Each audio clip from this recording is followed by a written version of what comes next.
1 foot. Kapag nitumba natin, 660. Mas mahal pa sa sasakyan. Ay! Ang dami natin na sasakyan ng bansa isang araw ah. My dear friends, gaano ka ba katangkad kailangan para makonsider na rider ng isang dirt bike? My name is Boy Baldo, 5'6" tall rider. Susubukan natin yung mga dirt bike kay Dirt Mania Dirt Bike in Mintal, and as you are seeing, my dear friends, multi-brands.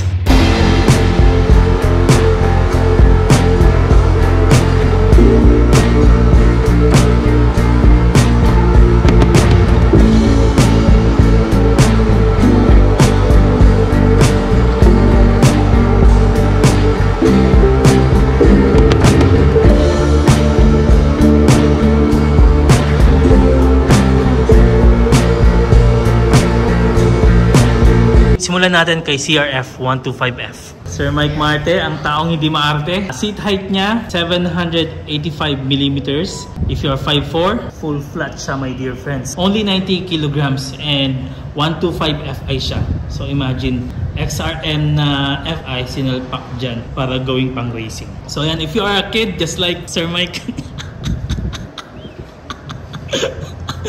Ayan, pwede sa inyo yan. Kaya ng 5'4", I think kaya ng 4'9". The price, 189,900 Philippine pesos. Isn't it affordable, my dear friends?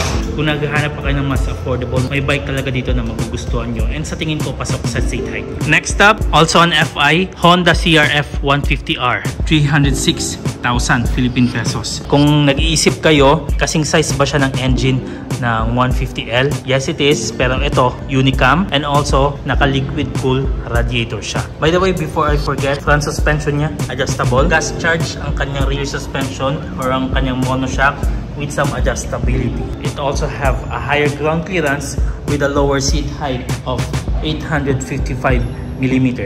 If you are 5'6" tall like me, ganito yung makukuha natin.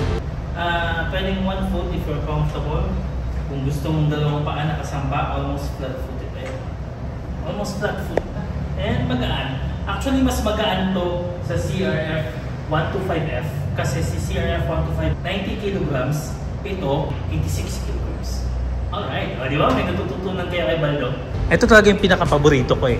Medyo may pagkabias ako, my dear friends, kasi para sa akin ito yung pinakasulit na dirt bike na mabibili mo. By the way, kapag sinabi mong dirt bike, although it's a 4-stroke, di mo siya pwedeng gamitin sa legal highways. Proceed, KLX 140 RF, isa sa pinakamagaan na sub 150cc na motorsiklo na mabibili mo. 99 kilograms, pareho sila ng makina na KLX 150BF. It has 12 horses and 12 Newton meters of torque. Ang kanyang presyo, 160,000 Philippine pesos po tayo. Ang seat height, 780mm. And to prove you na kung bakit paborito itong KLX 140 RF, sasakyan natin. Bakit mas gusto ko to kahit na art to, yung pag-upo mo, almost flat-footed, magaan. Kung 5'6" tall rider ka, hindi ka magmumukhang baby.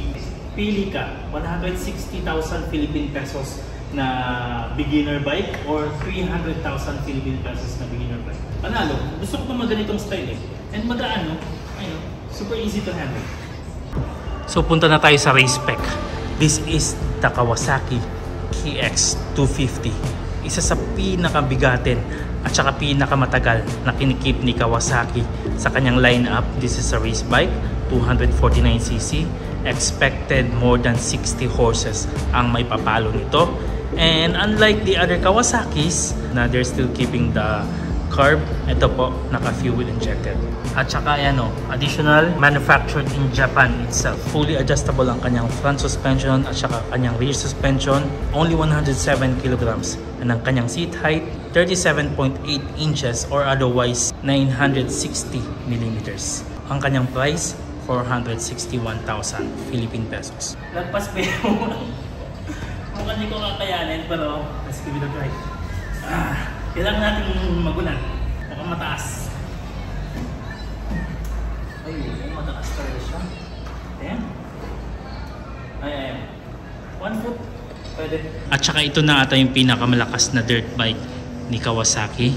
This is the KX450 Naka-dual radiator din siya, my dear friends. 501, 500 Philippine pesos. Halos pareho sila ng spec ni KX250. Only this one is a lot powerful.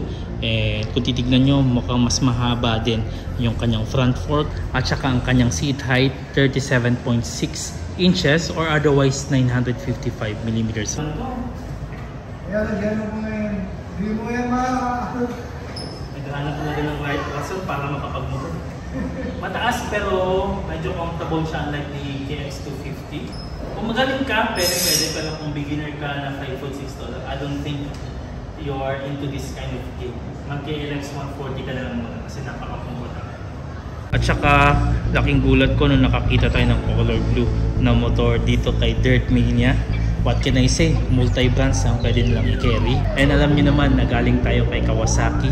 Pero pagdating talaga sa mga Yamaha bikes, iniidolo ko yan at saka nire-respeto ko. Not just on the tech and the specs, also on the seat height. Kasi usually matataas talaga ang kanilang seat height. So this is the WR250F. It's an enduro bike.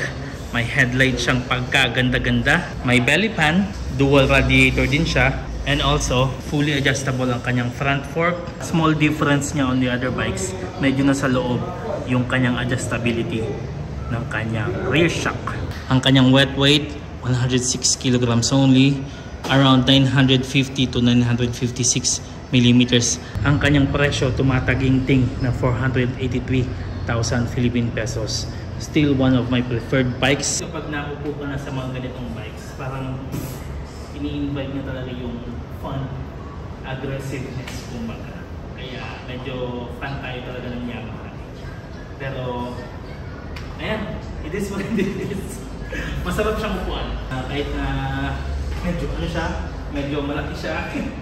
And tumunti ka tayo tumama. Brad, magkano nga pala to? 400? 500? 489. So ayan, abot naman. If you're a professional, kaya-kaya niya to, 5 to 6 tall. Pero if you're someone like me, it takes a lot of training. And dapat, alam mo na, dapat nakagamit ka na ng other dirt bike. Kasi tayo sanay mag-side stand ng ganitong bike. And ito talaga siya. So, it takes a lot of training and precaution kumbaga. Kasi mamahalin yung bike. WR250F, my crush na enduro bike. Raihu, my dear friends, Italian bike. Kung alam nyo po yung Gas-Gas, sila yung nag-acquire kay Gas-Gas. Ayan.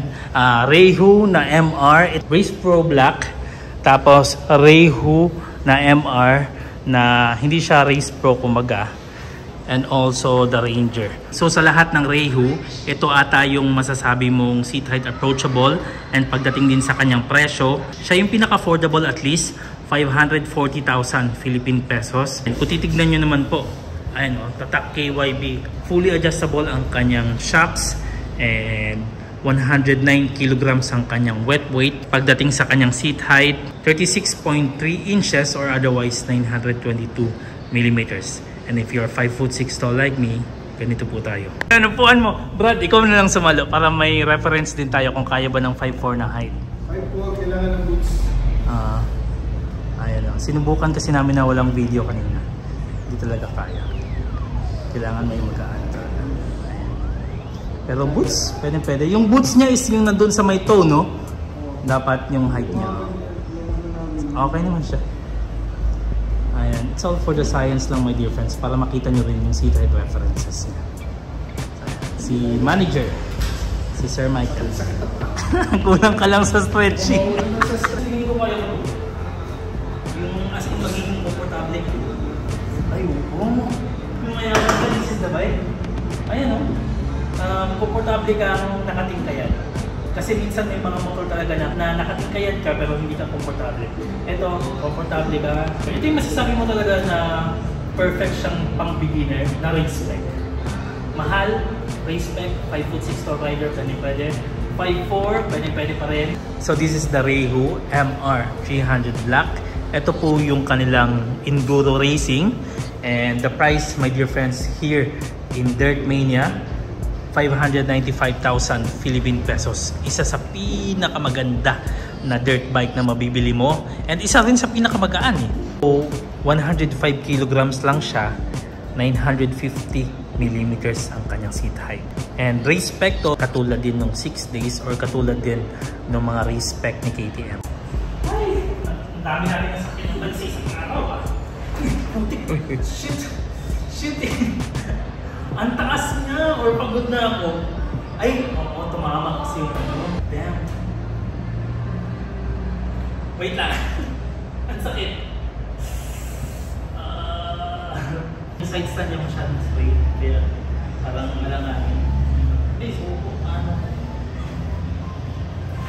Oo. Ganun din yung nangyari kanina. Tutulak ka niya. Shit, ang sakit. So, ayan. Well, 1 foot. Okay na ba?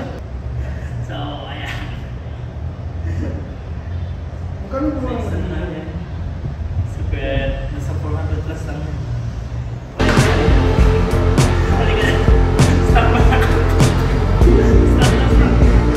Sherco 300 SE Factory ring dirt bike ko sa ngayon. Indie product, made in Europe. Ito talaga yung legit. Ang kanyang presyo, 680,000 Philippine pesos. And nabudburan siya ng mga branding like Brembo, KYB adjustables, and also pag sinabi mo kasing factory, ibig sabihin pang racing talaga siya. Ang timbang 117 kilograms. Ang kanyang seat height only 950 millimeters. If you are 5'6" tall like me, this is what you're getting. So ayan, kung titignan nyo, lagpas bewang talaga. And sana maupuan natin ang maayos. Una mo po. Pwede naman. Pwede 1 foot. Try natin pilitin na naka 2 paa or 2 feet. Ayun po. Manipis ang kanyang upuan. So kahit na 950 mm siya, abot pa rin ng 2 paa. Ano? So ayan, may difference. Dahil sa kanyang height stand, mahirap siyang upuan even though it's a 950 mm of seat height. So ingat-ingat tayo. Definitely dapat matangkad ka kapag uupo ka sa ganito. Pang pro itong mga ganitong bikes. Pero respect to. Yung tipong kung gusto mo talaga na pang championship, ito yung bike mo. So ayan, massive shoutout kay Sir Mike for allowing me to vlog in his store.